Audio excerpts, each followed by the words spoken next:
ملنے کے نہیں نایاب ڈھونڈو گے اگر ملکوں ملنے کے نہیں نایاب تعبیر ہے جس کی حسرت و غم تعبیر ہے جس کی حسرت و غم اے ہم نفسوں کو اگر ہم ڈھونڈو گے اگر ملکوں ملنے کے نہیں نایاب تعبیر. بسم اللہ الرحمن الرحیم. السلام علیکم ٹو ایوری ون. ڈھونڈو گے اگر ملکوں ملنے کے نہیں نایاب ہیں ہم. ناظرین، یہ کون لوگ ہوتے ہیں جنہیں ان کے جانے کے بعد قریہ قریہ بستی بستی ملکوں ڈھونڈا جاتا ہے، لیکن پھر بھی وہ لوگ ایسے نایاب ہوتے ہیں کہ ڈھونڈنے پر بھی ہم انہیں ان جیسا ڈھونڈ نہیں پاتے. ناظرین، یہ وہ لوگ ہوتے ہیں جنہیں ملکوں ڈھونڈا جاتا ہے، جن کے دل میں کچھ اچھا کر دکھانے کی خواہش جنم لے اور وہ اس خواہش کو پورا کرنے کے لیے ارادے باندھیں اور پھر اپنے مصمم ارادوں سے اس خواہش کو عملی جامہ پہنا دیں. دوستوں، محسن انسانیس عبدالستار ایدھی بھی ایک ایسی ہی ہستی تھے جنہوں نے اپنی خواہش کو ارادہ بنایا اور پھر عملی جامہ پہنا کر اپنی زندگی کو ایک سنہری باب بنا دیا. یہ سنہری باب بہت سے لوگوں کے دلوں میں بہت سی خواہشیں اور بہت سے ارادے چھوڑ گیا. عبدالستار ایدھی کی فلاحی زندگی سے متاثر ہو کر ایک خواہش کوئٹہ کے ایک مایہ-ناز آرٹسٹ بھی ابھری کہ ان کا بلند قامت مجسمہ بنا کر ان کی خدمات کو خراج تحسین پیش کیا جائے. اس خواہش نے ارادے کا سفر طے کیا اور بالآخر 15 جون 2021 کو ایدھی صاحب کا بلند قامت 16.5 فٹ کا مجسمہ کوئٹہ کی ایک شاہراہ پر نصب کر دیا گیا. آئیے اس مجسمے کے بنانے والے مجسمہ ساز سر اسحاق لہری سے ملتے ہیں اور ان سے ان کی زندگی کے بارے میں کچھ جاننے کی کوشش کرتے ہیں. السلام علیکم سر. جی وعلیکم السلام. سر کیسے ہیں آپ؟ شکر ہے، آپ لوگ ٹھیک ٹھاک؟ جی اچھا سر، سب سے پہلے آپ ہمیں اپنے بارے میں کچھ بتائیے ہمارے ناظرین کو کہ ایک مجسمہ ساز اور ایدھی صاحب کا مجسمہ ساز کی حیثیت سے تو اس وقت دنیا آپ کو جان رہی ہے، لیکن اہمیت ہے. آپ ایک آرٹسٹ ہیں، آپ ایک فلم ساز ہیں، آپ ایک ڈیزائنر ہیں اور آپ کی ایک اپنی پوری زندگی ہے. تو ناظرین کو، ہمارے جاننے والوں کو بتائیے کہ آپ کی مزید کیا کیا کوالیفیکیشنز ہیں. ایسے ہے کہ میں پورا جو میرا بیک گراؤنڈ ہے وہ سارا میں آپ کو بتا دیتا ہوں. میرا تعلق بلوچستان کے شہر مستونگ سے ہے اور میری جو ابتدائی تعلیم ہے وہ بھی مستونگ کی ہے. میں نے اسکلپچر یا پینٹنگ یا ایز این آرٹسٹ جب کام کب شروع کیا، وہ ایسے ہے کہ ویسے تو مجھے بچپن سے شوق تھا جیسے سب کو ہوتا ہے، مٹی سے چھوٹے چھوٹے جو ہے وہ کھلونے بنانے کا، اس کے علاوہ واٹر کلر اور باقی کلر جو بھی اویلیبل ہوتے ہیں ان سے چھوٹی چھوٹی پینٹنگز بنانے کا، اسکیچز بنانے کا، یہ بچپن سے شوق تھا. لیکن میرا یہ شوق جو ہے وہ اس وقت عروج کو پہنچا جب میں اسکول میں پڑھتا تھا اور ایک انٹر اسکول کمپٹیشن ہوا تھا. یہ 85 کی بات ہے، اس وقت میں 8th کلاس میں پڑھتا تھا. تو اس کمپٹیشن میں نے ون کیا.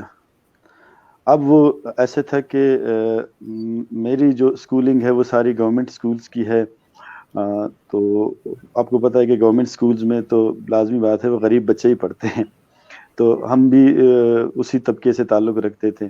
تو مجھے اس چیز نے بڑا وہ کیا، ایک حوصلہ دیا کہ چلے زندگی میں کوئی ایسی چیز ہے، کوئی اچیومنٹ میں نے بھی کر لی. تو پھر اس کے بعد یہ ہوا کہ میں نے اس دوران یہ سوچا کہ اگر میں فائن آرٹس کو یا آرٹ کو اپنے لیے آگے کیریئر بناؤں تو پھر میرے لیے کیا مسائل ہو سکتے ہیں یا مجھے کیا اس کا فائدہ ہو سکتا ہے. خیر میٹرک کے بعد اس دوران یہ تھا کہ میرا وہ جو پینٹنگ کا کام تھا وہ جاری تھا. میں لوگوں کے لیے جو ہے پورٹریٹس بناتا تھا. اور اس کے بعد میں نے 92 میں جب ایف اے کیا تو بلوچستان یونیورسٹی میں ایڈمیشن لیا.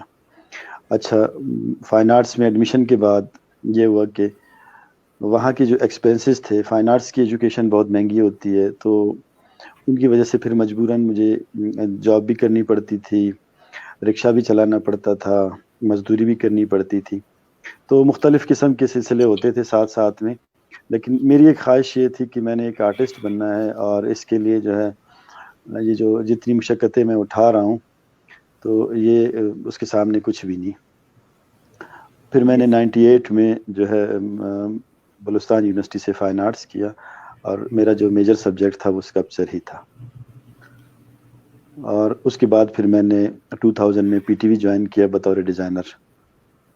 اور کوئی تقریباً کافی سال تک میں، چونکہ آپ کو پتہ ہے کہ جاب کے دوران پھر اس کے بعد شادی بھی ہو گئی تھی، گھر کی ذمہ داریاں بھی تھی، بچے بھی تھے، تو میں کام سے کافی دور رہا. پھر میرے پاس ایک پراپر اسٹوڈیو بھی نہیں تھا اسکلپچر کے لیے. تو کافی سالوں تک آلموسٹ کوئی 17-18 سال تک میں نے کام نہیں کیا.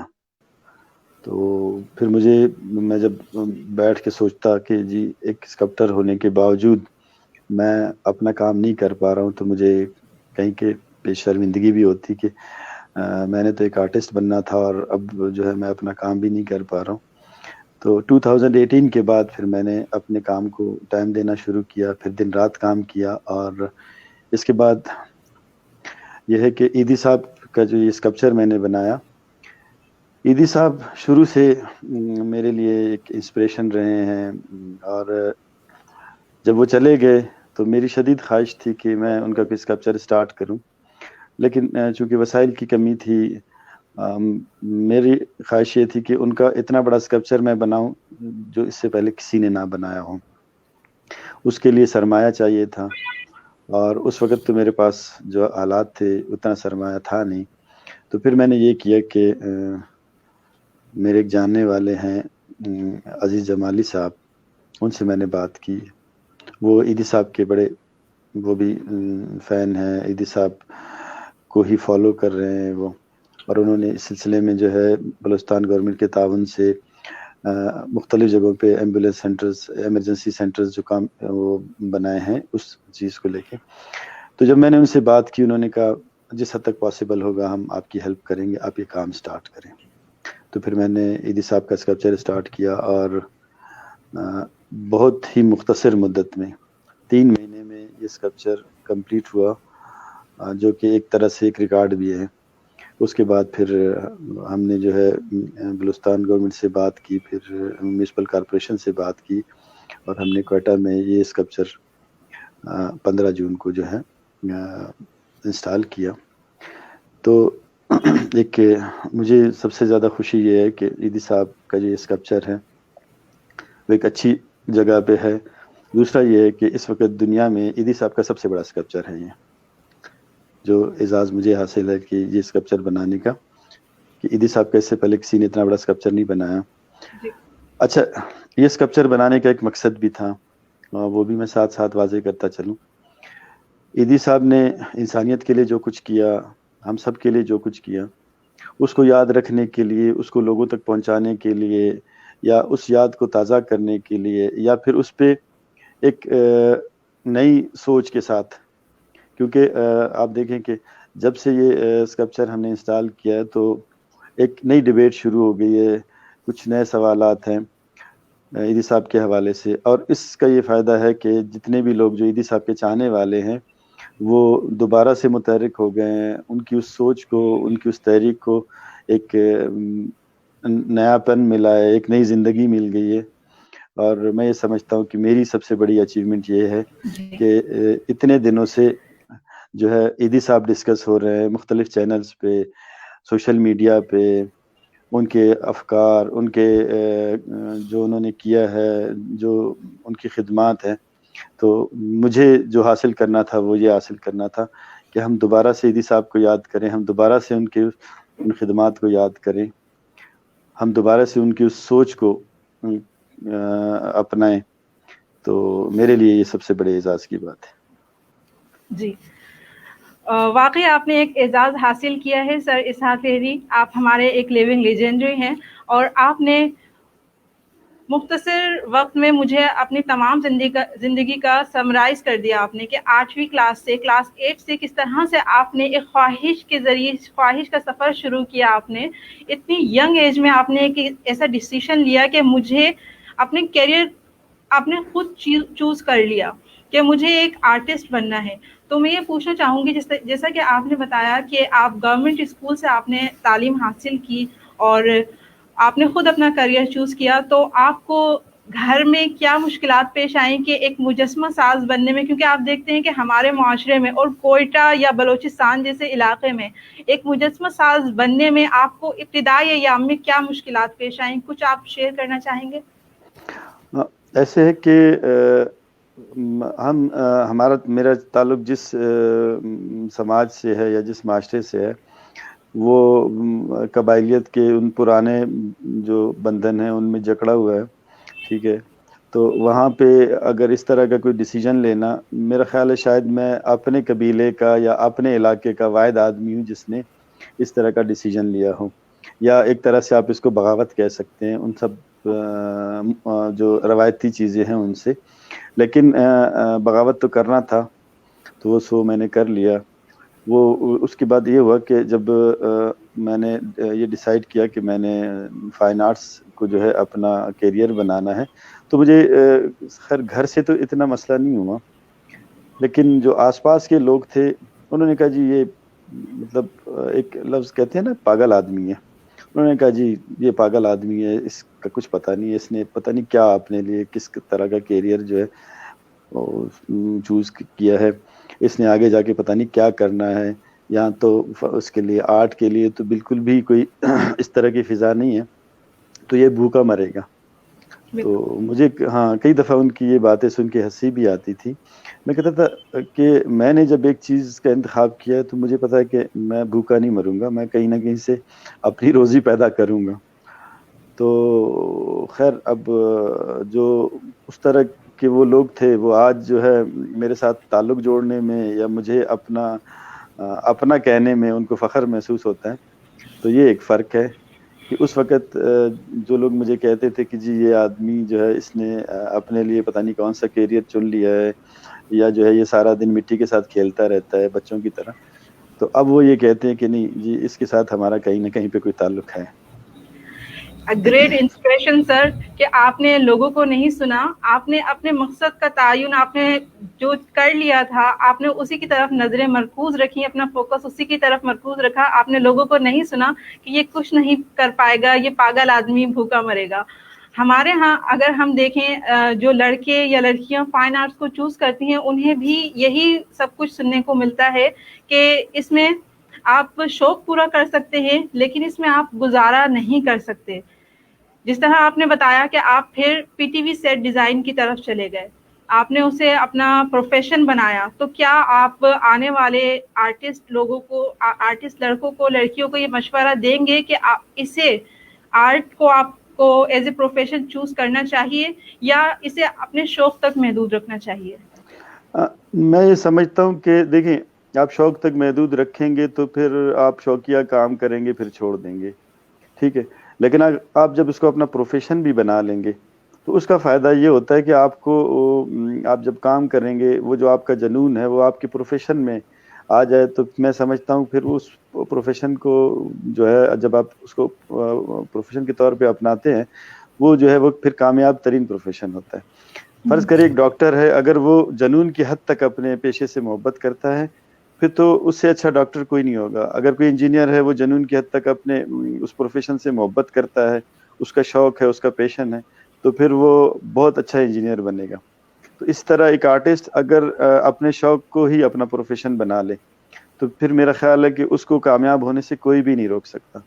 جو میری اپنی سوچ ہے, میں یہ سمجھتا ہوں کہ آپ جو سوچ سکتے ہو وہ آپ کر سکتے ہو, صرف ہمت اور حوصلے کی بات ہے. میری ایج اس وقت 50 سال ہے اور اس ایج میں بھی میں صبح سے لے کے شام تک بلکہ رات گئے تک جب تک میں تھک کے چور نہیں ہو جاتا میں کام کرتا رہتا ہوں. میں نے کبھی اپنی ایج کو یا اپنے بیماری تک کو، ایدی صاحب کو جب اسکلپچر میں بنا رہا تھا تو مجھے چیسٹ انفیکشن ہو گیا تھا شدید قسم کا.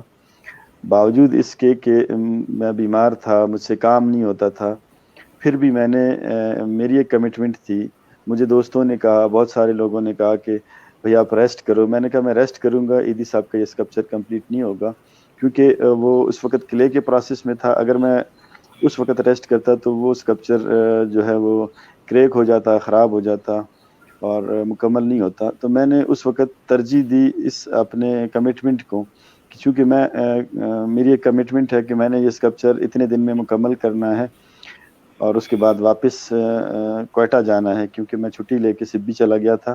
کوئٹہ میں اس وقت -11 چل رہا تھا، اور مائنس جب ہو جاتا ہے ٹمپریچر کوئٹہ میں تو جو کیا ہے پانی ہے وہ بھی جم جاتا ہے اور گیلی مٹی جو ہے وہ بھی جم جاتی ہے، تو اس میں کام نہیں ہو سکتا. تو پھر مجبوراً مجھے کوئٹہ سے سبی جانا پڑا، جو کوئٹہ سے تقریباً 170 کلومیٹر دور ہے. وہاں جا کے میں کسی یونیورسٹی میں رہا ہوں. ان سے میں نے ریکویسٹ کی، انہوں نے مجھے جگہ دی اور میں نے 3 مہینے تک وہاں کام کیا اور دن رات کام کیا. صبح ہم اٹھتے اور اس کے بعد کام سٹارٹ کرتے اور رات کو جب تک تھک کے چور نہیں ہو جاتے. ایسے نہیں تھا کہ ایسے ہی کام چھوڑ کے آ جاتے، نہیں، اتنی تھکن ہوتی کہ اس کے بعد کام ہم سے ہو نہیں پاتا. تو پھر میں اور میری ٹیم جو ہے وہ ہم آ کے ریسٹ کرتے ہیں. تو اس طرح سے ہم نے دن رات محنت کر کے ایدی صاحب کا یہ اسکلپچر کمپلیٹ کیا. وہاں پہ بھی سردیاں تھیں، تو اس کے باوجود ہم نے اس موسم کی بھی پرواہ نہیں کی. ہم نے جس طرح کے بھی حالات تھے، شہر سے ہم کافی دور تھے، بہت سارے مشکلات تھے. ایون دیٹ کہ مٹیریل ہمیں جو ہے کوئٹہ سے منگوانا پڑتا تھا. پلاسٹر کی ایک بوری کے لیے جو ہے ہمیں کوئٹہ فون کر کے یہ کہنا پڑتا تھا کہ جی ہمیں پلاسٹر بھیج دیں. تو اس طرح کے مسائل ہمارے ساتھ تھے، اور اس کے باوجود ہم نے اپنا کام مکمل کیا. تو کہنے کا مطلب یہ ہے کہ جب بھی کوئی آرٹ کی طرف آنا چاہے تو اس پروفیشن میں ہمت، حوصلے اور جذبے کی ضرورت ہوتی ہے، ایک جنون کی ضرورت ہوتی ہے، ایک عشق کی ضرورت ہوتی ہے. جب آپ اپنے پروفیشن سے عشق کریں گے تو پھر میرا خیال ہے آپ کو کامیاب ہونے سے کوئی بھی نہیں روک سکتا. یہ میرا ایمان ہے. بالکل سر، کامیابی کے لیے عشق کا، جنون کا ہونا ضروری ہے، اور اگر آپ اپنے پیشن کو اپنا پروفیشن بنا لیتے ہیں تو کامیابی یقینی ہو جاتی ہے.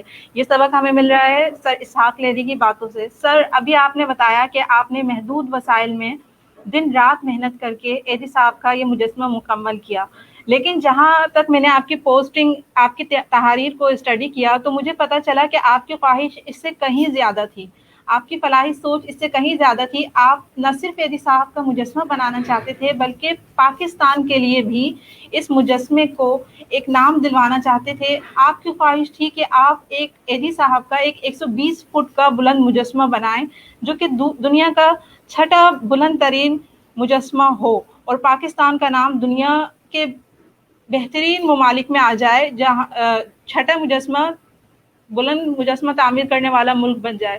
آپ کی یہ خواہش پوری نہیں ہو سکی اور صرف 17 فٹ کا مجسمہ آپ بنا پائے 120 فٹ سے. تو آپ اس بارے میں ناظرین کو کیا بتائیں گے کہ کیا کمی رہی کہ یہ خواہش پوری نہ ہو سکی؟ اچھا، اصل میں بات یہ ہے کہ یہ تو ابتدا ہے، میں اس خواہش سے دستبردار نہیں ہوا ہوں. میں نے جب اس خواہش کا اظہار کیا اپنے دوستوں سے، اور اسپیشلی میں نے جب بات کی عزیز جمالی صاحب جو ایک آرگنائزیشن کے CEO تھے اس وقت، آج کل سیکٹری ہیلتھ ہے ہمارے بلوچستان گورنمنٹ میں، تو انہوں نے مجھے کہا کہ وہ خواہش تو ہم اس وقت وہ ہماری پوری نہیں ہو سکتی، کیونکہ اس کے لیے بہت سارا پیسہ چاہیے، بہت سارے وسائل چاہیے، کیونکہ 120 فٹ بہت بڑا اسکیل ہے. اس اسکیل پہ کام کرنے کے لیے ہمیں بہت سارے لوگوں کی ضرورت ہوگی اور کروڑوں روپے کی ضرورت ہوگی. تو ہم ابتدائی طور پہ یہ کرتے ہیں کہ فی الحال آپ جو ہے جہاں تک ہمارے بس میں ہوگا، سب سے پہلے جو ہے ہم ایدی صاحب کا ایک چھوٹا، ان کے بقول یہ 17 فٹ بھی ہم نے چھوٹا سمجھ کے نا، تو 17 فٹ کا ہم ایک اسکلپچر بنا لیتے ہیں، 3 گنا بڑا، جو ایک عام ہائٹ ہوتی ہے اس سے 3 گنا بڑا، مطلب 16.5 فٹ یا 17 فٹ کا ایک اسکلپچر بنا لیتے ہیں. اس کے بعد ہم 120 فٹ کے اسکلپچر پہ کام سٹارٹ کریں گے. تو میں نے کہا ٹھیک ہے سر، مجھے کوئی مسئلہ نہیں ہے، میں سٹارٹ کرتا ہوں، اور میں نے کام سٹارٹ کیا. تو اب وہ 120 کی جو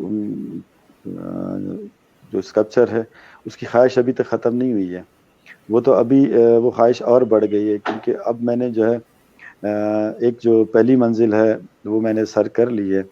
اب مجھے پتہ چل گیا ہے کہ آگے میں نے کیا کرنا ہے. میرے پاس ایک واضح خاکہ ہے کہ میں نے کس طرح سے عیدی صاحب کا جو ہے 120 فٹ کا اسکلپچر اسٹارٹ کرنا ہے، اور مجھے پتہ ہے کہ میں یہ کر گزروں گا، کیونکہ مجھے خود پہ، اپنی محنت پہ اور خدا پہ بھروسہ ہے کہ انسان نیک نیتی سے کوئی بھی کام شروع کر لیتا ہے تو اللہ تعالیٰ کی مدد شامل حال رہتی ہے.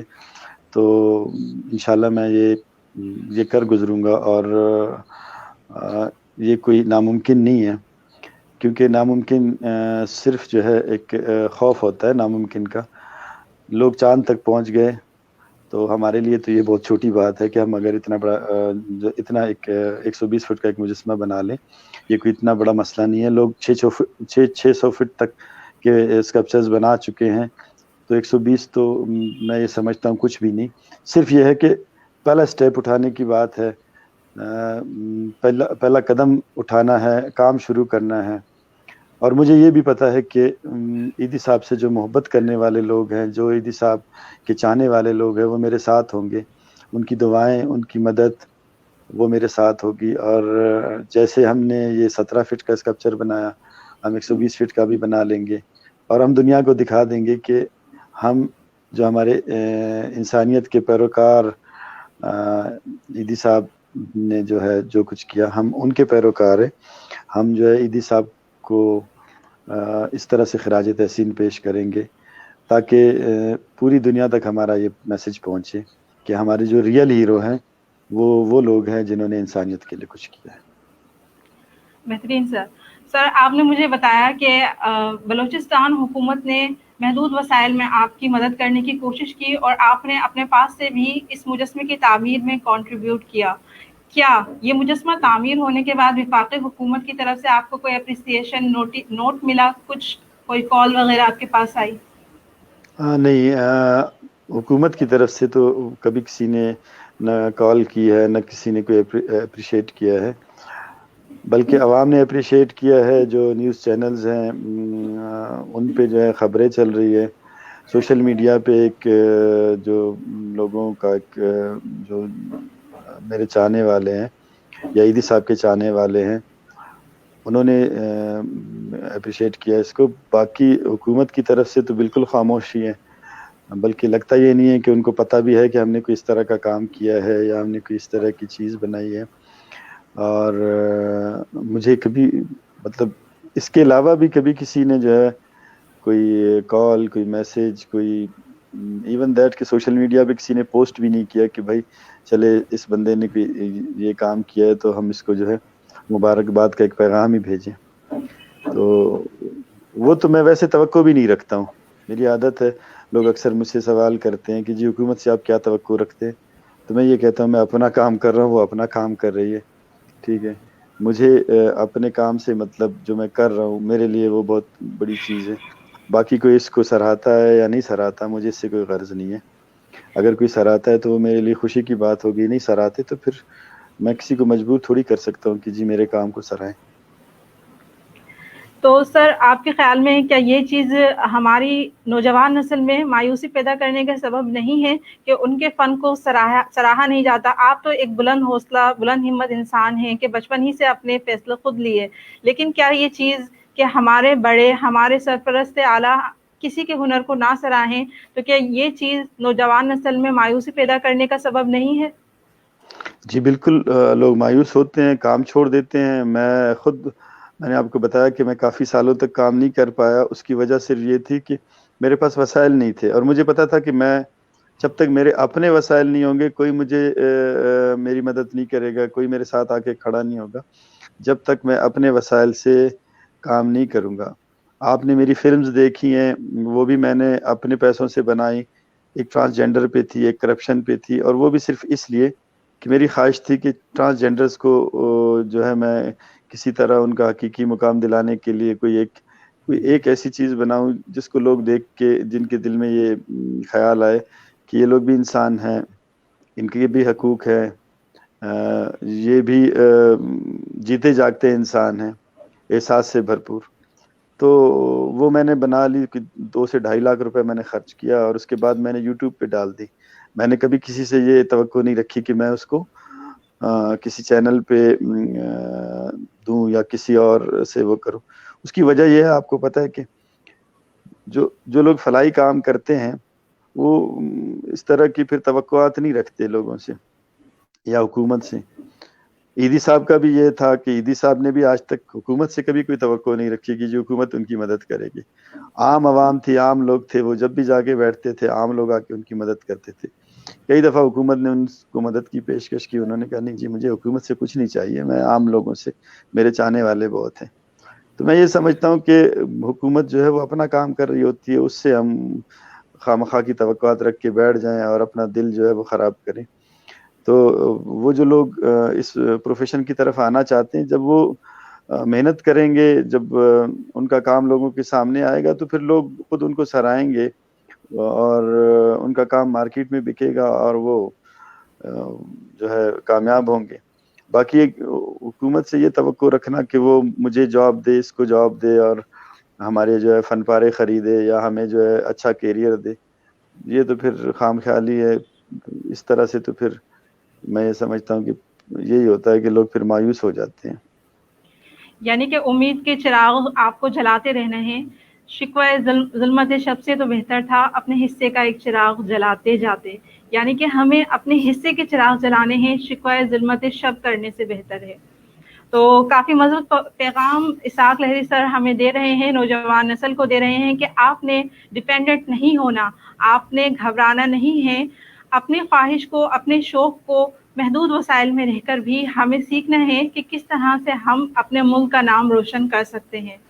اچھا سر، آپ نے مجسمے کی تعمیر کر دی ہے، کیا آپ اپنے نوجوان نسل کو پیغام دینا چاہیں گے؟ اپنے چاہنے والوں کو کیا پیغام دینا چاہیں گے آپ؟